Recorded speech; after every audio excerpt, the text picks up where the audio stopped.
দুঃখজনক ঘটনা, যে ঘটনাটা কোনোদিন আমার ঘটেনি।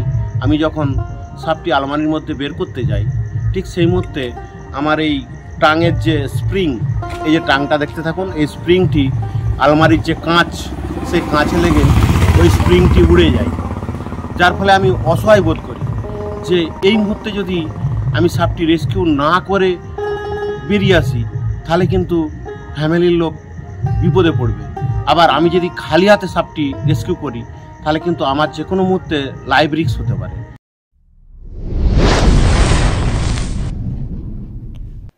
ছিটকে গেল যন্ত্রের স্প্রিং, একপাশে সাপ আর একপাশে উদ্ধারকর্মী, মুহূর্তের মধ্যে তৈরি হলো টানটান পরিস্থিতি। চন্দ্রকোনা থানার বাঁকায় ঘটেছে এমন ঘটনা।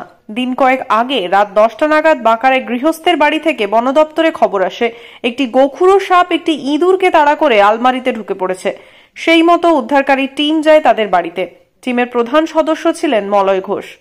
রাত 11টা নাগাদ যখন সাপটি উদ্ধার করছিলেন মলয়বাবু, সে সময় হঠাৎ সাপ উদ্ধারের মেইন যে যন্ত্র তথা স্টিকটি, সেটির স্প্রিংটি ছিটকে পড়ে। অসহায় হয়ে পড়েন ওই উদ্ধারকর্মী।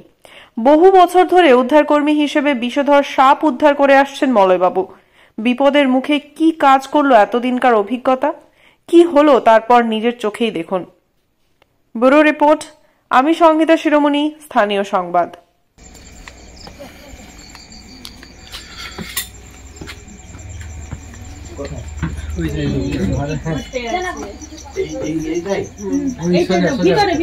আরে কারো বলে দিয়েছো কেন?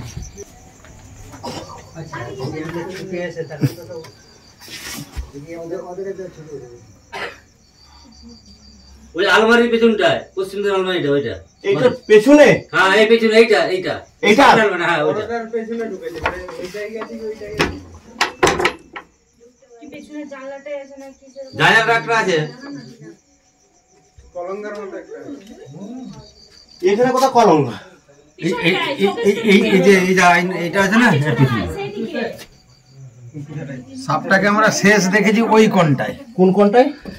ওই ওই ওই ওই আলমারিটার পিছনে, ওই যে আলমারিটার পিছনে ওই যে একটা কলঙ্ক আছে, ওই যে ওইখানটা দেখুন দিন, ওই যে কলঙ্ক, ওই যে আছে আছে, দেখলে? হ্যাঁ, আমি বললাম তো। আমরা চলে যাবো না, ওরা পয়সাটা দেখে দিচ্ছে। সাপটা আছে, আচ্ছা বলুন। আমার লাইট দাও।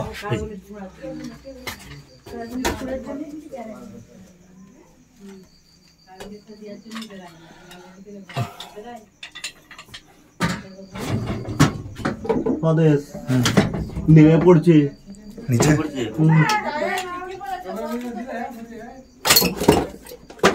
আচ্ছা, ধরেছি। এটা ন্যাজে ধরা হয়ে গেছে, হাতে করে ধরে নিয়েছি। এই আলমারির ভিতর থেকে বের করে যাচ্ছে নি টেনে।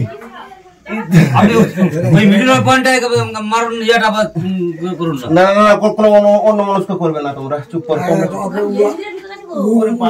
টিপে রাখতে হবে। এই তোমরা লাইটটা দেখাও, লাইটটা দেখাও, লাইটটা দেখাও। আলমারিতে উঠে পড়ে গেছে, দাঁড়াও। বাপরে, একটা তো হাই যন্ত্র ফেল, যন্ত্র ফেলে গেছে। যন্ত্রটা ইয়েটা লাগাতে, তুই তো আমি হাতে করে ধরে নেবো। বাবারে, এই তো টানেও হয় আসেনি, এ হাতে চলে এসছে। বাবারে, আলমারির একটা ইয়েতে ঢুকে গেছে। ওই যে বেজ খেয়েছে, আজকে ঘুরছে, ঘুরবে ঘুরবে ঘুরবে ঘুরবে ঘুরবে ঘুরবে। লাইন মারতে আরম্ভ করতে যায় না, দেখি যন্ত্রটা লাগিয়ে দিয়ে ইয়াটা খুলতে। ঠিক আছে, আমাকে এইটা, ওটা চাইনি, ওটা চাইনি, ওটা চাইনি। দাঁড়াও, হাতে করে টেনে কি এখানে রাখা যায়? তো জোর ধরছে তো। আলমারির একটা কাঁচের ইয়েতে ঢুকে গেছে। ওই যে বেজ খেয়েছে, ঢুকে গেছে, এই যে বেজ খেয়েছে, বেজ খেয়েছে, দেখা যাচ্ছে। এবারে আসবে।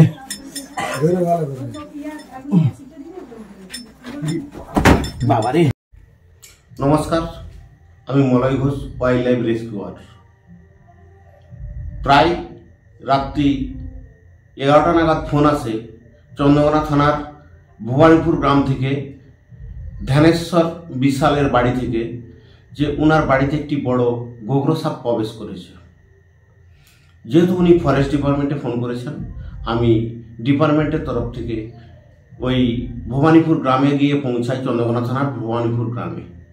আমি ফিল্ডে গিয়ে দেখি যে বাড়ির মধ্যে প্রবেশ করেছে একটি বিশালাকার গোগ্র সাপ, যেটি ইঁদুর ধরতে অনুসরণ করতে গিয়ে আলমারির মধ্যে প্রবেশ করেছে।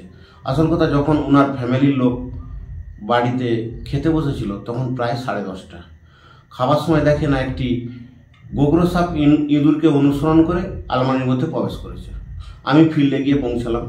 পৌঁছে আমি যখন সাপটি ধরতে রেডি হই, ঠিক সেই মুহূর্তে আলমারির যে কাঁচ, সেই কাঁচে লেগে আমার টাঙের যে স্প্রিং ছিল সেই স্প্রিংটি উড়ে যায়।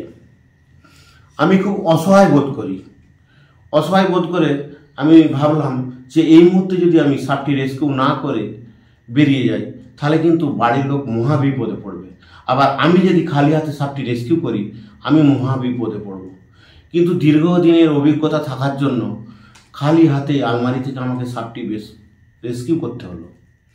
আসল কথা, এসব কাজে জীবন মরণের ঝুঁকিটা সর্বদই।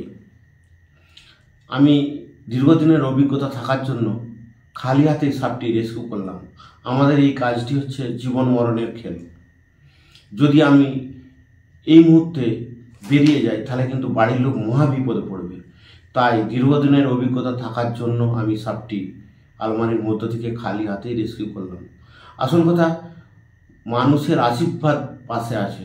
আমি গভীর রাতেও মানুষকে সাপের আতঙ্ক থেকে রক্ষা করি এবং মানুষকে সচেতন করি, যার জন্য মানুষের আশীর্বাদ থাকার জন্য আমি এই কাজে আজকে সফল হলাম।